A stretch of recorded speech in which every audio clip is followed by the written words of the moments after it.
નમસ્કાર મિત્રો, વિડીયોમાં તમારું સ્વાગત છે। શિયાળાની કડકડતી ઠંડીમાં સ્નાન કરવું એ જંગ સમાન કામ ગણી શકાય છે અને તેમાં ઠંડા પાણીની નહાવાનું એ વિચાર માત્ર કમકમાટી છૂટાવી દે તેવો હોય છે।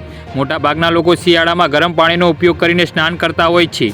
જી હા મિત્રો, અત્યારે હાલ મોટા સમાચાર સામે આવી રહ્યા છે, પરંતુ શિયાળામાં ગરમ પાણીથી નહાતી વેળાએ અમુક ચીજોનું ધ્યાન રાખવું ખૂબ જ અનિવાર્ય છે।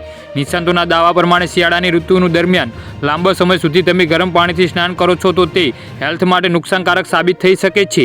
જી હા મિત્રો, માત્ર શરીરને જ નહીં પરંતુ મગજ અને શરીરમાં એમ બંને પર તેમની પ્રતિકૂળ અસર પડી શકે છે। ગરમ પાણીની કેરાટિટી સ્કિન સેલ્સને ડેમેજ કરી શકે છે, પરિણામે સ્કિનમાં ખજવાળ આવવાની સહિતની સમસ્યાઓ ઊભી થઈ શકે છે, જેથી હુંફાળા ગરમ પાણીથી નહાવું જોઈએ।